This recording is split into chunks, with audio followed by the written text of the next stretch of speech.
It is the Secrets Podcast. I am Tiffany Gaines, host of the Secrets Podcast. Please hit the subscribe button so that you'll be notified of any new videos that I upload to my channel.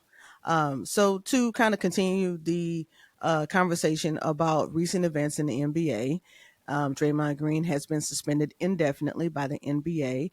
And I think that that was the only obvious action that the NBA could take. I think that the Warriors are glad that the NBA kind of took this over and kind of did the dirty work for them.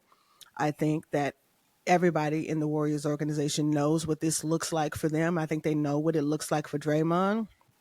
And people in the NBA office knows what it looks like for the league. And I think that they just had to kind of put an indefinite stamp on it just to kind of give people the impression that they are taking this thing seriously. I say all the time, Adam Silver, I think of all of the four major sports, has the toughest job because he manages image on a day-to-day basis. Outside of Draymond Green is not the only instance of MEA imaging issues. He's got the likes of Ja Morant to deal with. He's got issues with stars looking bratty, want to jump in and out of contracts, jump teams, not happy about this. The NBA is, Adam Silver has to babysit that image every year. And I think he has a tough time doing it because the NBA just isn't the sport that people just kind of gravitate to regardless of product. The NBA is kind of the side eye. Well, nothing else is on. I guess I'll watch the NBA, which is why everybody says that the NBA season really doesn't start until Christmas. It's when football is on its die down, playoff seeding is set, and people kind of tip in and out of maybe football because maybe their team isn't or isn't winning. But the regular season is kind of over with for football by the summer. I think they have an additional week, 17 games, so it pushes it a week out. But the NBA kind of gets more attention around Christmas Day, and because of Christmas Day games. So they already deal with that. You kind of the side piece to people's need for sports, right?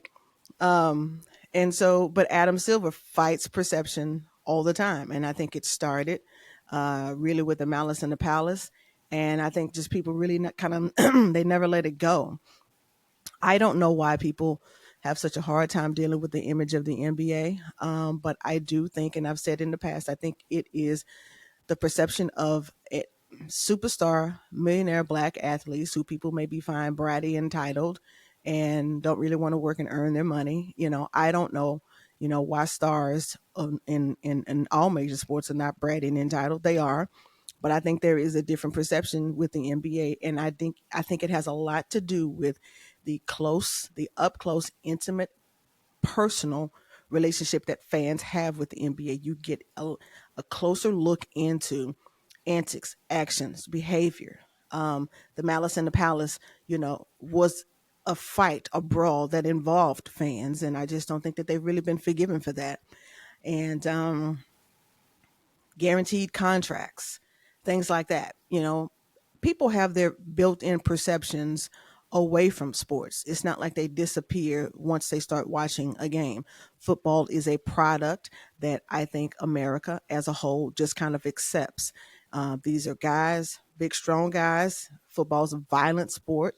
Um, People just kind of accept violent sports as just kind of a brand, as a badge. Men like to see violence, men like to see aggression displayed, and to have people on a field to display violence and aggression. I think that's something that men kind of gravitate to. And I think football is a release for guys in that way. And it is also a product that is so far away from fans, meaning the field is so far away from fans that you don't really get a chance to see all of the up close and personal interactions that football players have. And you don't really get to see a lot of the up close consequences of the violence, the impact that football has on its players. Even at football games, the way that fans will just kind of viciously attack players on the sidelines. It's like the aggression that fans have towards, players on the football field. It's kind of like a magnetic energy. And so I think football is just kind of an accepted form of violence that we just kind of love for whatever reason. But they don't have an image issue. They had the flag issue, and people walked away from football for a little while. But the NFL is king. It always will be. They don't really have to worry about imaging. Whatever happens on the football field, fans will be back. It will always be the number one box office sporting event, at least in the United States of America. And so, whatever people want to boo about Roger Goodell doesn't have an imaging issue with the NFL product. It is what it is, and it always will be. Baseball is just kind of an accepted pastime. The pitcher for the Dodgers, the I think he's a Japanese pitcher, $700 million, $700 million, guaranteed money. Nobody thinks about that perception with Major League Baseball. These players are getting mad cash, $700 million. The Dodgers are paying. I think it's Otani. I think that's his name. I don't really watch a lot of baseball unless it's baseball playoffs, but they don't have an imaging issue either. Even though there are fights in baseball, there are fights in football. uh, we all know that hockey, I mean, the refs just kind of get out of the way and let those guys go at it. So those three sports don't have an imaging issue that they have to babysit. Adam Silver has to babysit his league, his NBA league, and Draymond Green this season has made that job harder than usual. Adam Silver was just trying to make it through the 25 games before he led Ja Morant back on the court, and he is now. I mean, Ja Morant. At least in my mind, I don't think he's going to have to worry about Ja Morant on the basketball court. He hasn't had to worry about Ja Morant on the basketball court, but to suspend Ja Morant for something that happened away from the basketball court, 25 games, and not minimizing the fact that it was a gun, but to suspend him 25 games for something that happened away from the basketball court says what kind of issue or what kind of imaging that the NBA is concerned about. Now we have a star, one of the biggest stars in the league, and not necessarily an offensive star, but Draymond Green is a superstar in the NBA, and he's a catalyst, one of the main features of the Warriors team. And he is now facing an indefinite suspension. Now, let me take the sting out of indefinite. Indefinite means we just don't know. We had to do something. This looks bad. We just let him back in after the 5 game suspension. We don't know what to do. We know that there's a problem. We're gonna do indefinite because I think it soothes. It's just kind of a healer. It just kind of puts a little petroleum jelly on the burn of this thing. And I think that the NBA just doesn't know what to do with Draymond, but they know that they have to pull him away from television cameras for right now. And I think that they will just kind of see what the media talks about, see how this dies down. But what I think is brilliant, this is the one thing this is really what I wanted to talk about. I think what is awesome is interesting and awesome. It is so interesting to me. Love in the Bible, it says, love hides a multitude of faults, right? People genuinely love Draymond Green, the Warriors organization, and those away from the Warriors organization genuinely love Draymond Green. I mean, the likes of Colin Cowherd and people who work with Draymond away from basketball. They genuinely love him as a human being. And it is hiding the multitude of his faults that affect his image. It's like they see the human being, and so they discount greatly his flaws. And I think that is so interesting, and it's so glaring. And the perception of love, or the relationship with love, the relationship that you have with someone, will hide a multitude of their faults. And I think it is so interesting. You can tell the people who just don't like Draymond Green, thus they have no love for him. They're ready to discard him, do away with him, right? There's no grace for him, you know. And I'm not saying that Adam Silver, because Adam Silver has a job to do. He has to manage the image and the perception of his league. So Adam Silver, I really feel bad for, because he may too love Draymond Green, the person. But listen, I got a job to do. I have to protect this league.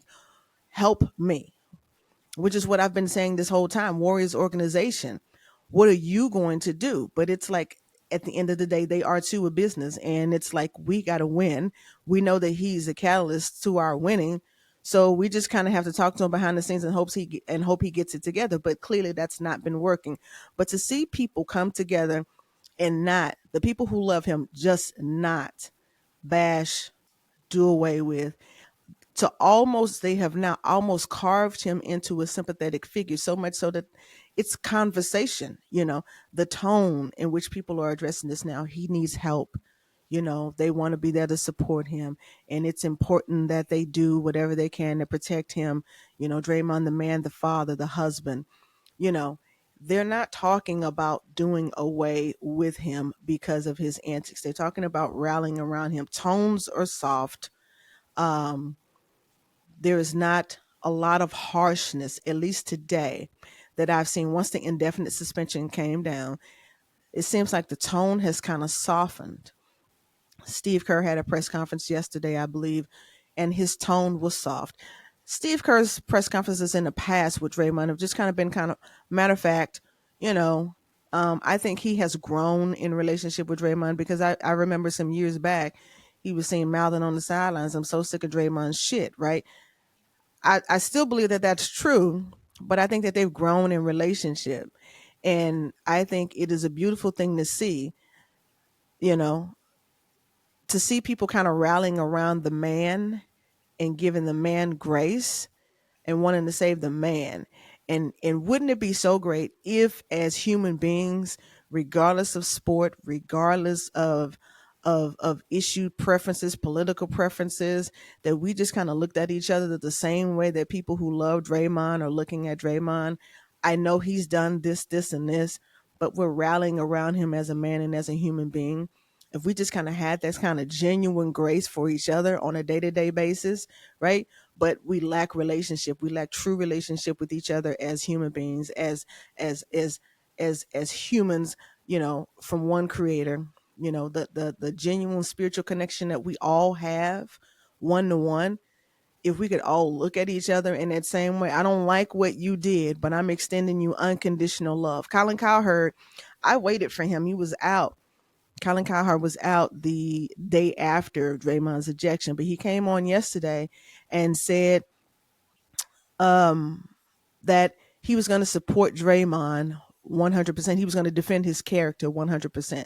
He didn't support the action, but he was going to support and defend his character because he's a huge star on his Volume podcast platform, his company. And so he recognizes Draymond as an asset, but he also recognizes Draymond, the human being. And what if our perception with each other, our relationship with each other, could just be driven if we could be motivated to see more of what people are seeing in Draymond and each other, the people that your neighbors, people that you have relationship with, even myself. I have a difficult time. Um, I have a difficult time with grace with people that I know, right? People who I know have issues, but I'm not always graceful in how I deal with them. I don't always identify them as a sympathetic person or a being who just needs a little extra love. Draymond needs some extra love. Draymond needs rallying. Why don't we rally around people that we know personally, people that we know are in a difficult situation, people who we know are processing life, dealing with life with not as much ease? Why don't we rally? Why don't we internally just kind of see the need for love in those situations? Why don't we choose to be better human beings and love, regardless of, hide a multitude of faults? Allow our love to hide a multitude of faults. We don't do that. I am terrible at that because, I don't want to say I'm terrible. I'm great at recognizing that I need to be better at that. And I think that says something, but I'm not always great in the moment when I see someone vexing me or when I feel a vex, because I think my biggest pet peeve is um, people grasping for attention, and I don't always handle it well because I try to approach life from a place of truth. Even if my truth is raggedy, I'm going to approach it from a place of truth and at least, be honest that, hey, this is a place that I need to work on and be better at. But I have a hard time dealing with people who hide their truths. But the truth is that everybody doesn't know how to deal with where they are. People don't always know how to pull themselves back, from nonsense. Clearly, I don't. And when I know that I need to be better, and hey, this is a place where they need extra, do better, Tiffany, do better. And I'm like, but why don't they know? Right? That's what people are doing with Draymond. But why doesn't he know? Sometimes people are just not in a spiritual place where they can sort of look inward, pull back, reach out. We all kind of have our struggles, but I think it is beautiful to see people rallying around him, those who love him, or sort of changing the narrative around the perception of Draymond. I don't know what it'll mean to people who are not Warriors fans. I don't know what it'll mean to people who are not Draymond Green fans, but I think the tone is being softened around him, and I think that human to human response is a beautiful thing, and I think it is something that we could all just kind of the person that we are closest to, that we have the biggest problem with, if we could just kind of reach around and do that, because it is not like people don't see. And it's not that, what I've been saying, it's not like the Warriors don't know. It's not like people who are in relationship with Draymond don't know. But my issue has been is that they have just been kind of silent and just kind of looking, well, if Adam's not going to do anything about it, we're not going to say anything about it. I just have felt like there should have been more vocal acknowledgement. There should have been an onus, responsibility to the people who are closest to him to kind of first reel him in and not necessarily look outside of the family, not necessarily look to Adam Silver to pull him in. I feel like the Warriors should have put their arms around him sooner and done it themselves. That's been my biggest issue. And I feel like if the NBA wasn't going to do that, that they would have just continued to gamble and take a chance and look at this man, this human being, display himself like a fool, display himself like a crazed animal, and allow this perception of him to just kind of boil over and really taint image of the league, really continue to taint image of the man Draymond Green. And that was what I was most frustrated about. It's like, okay, is winning, are you willing to sacrifice this man's image, his character, for winning? That's what I was bothered about. The co-signers who were just willing to just kind of, well, if they're not going to say nothing, I'm not going to say anything. That is what my problem has been with this whole thing with Draymond. I've said before, I like Draymond's accountability, even at the mic. He's verbally accountable. He needs some actionable accountability. But I just feel like the people who truly loved him should have pulled him in first and not look for the league to do it. Because beyond basketball, beyond retirement, these people are going to still put their arms around Draymond. They're going to continue to be in a relationship with him. And I feel like families should step up first. And I don't mean family blood related. I just mean people who love you and who are close to you. That's your connection. That's your family. I feel like the family should have grabbed him first. And, but now that the NBA has, I think there are enough voices, even on the TNT post game show after Draymond's ejection, the tones were soft. Not that I've seen. There's not been the people who don't like Draymond, people like Nick Wright, harsh. Get him out of the league. He's a bad teammate.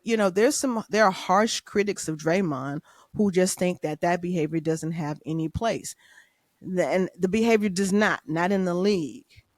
But it's like creating a new narrative, making him sort of a sympathetic figure, just kind of made me think about myself.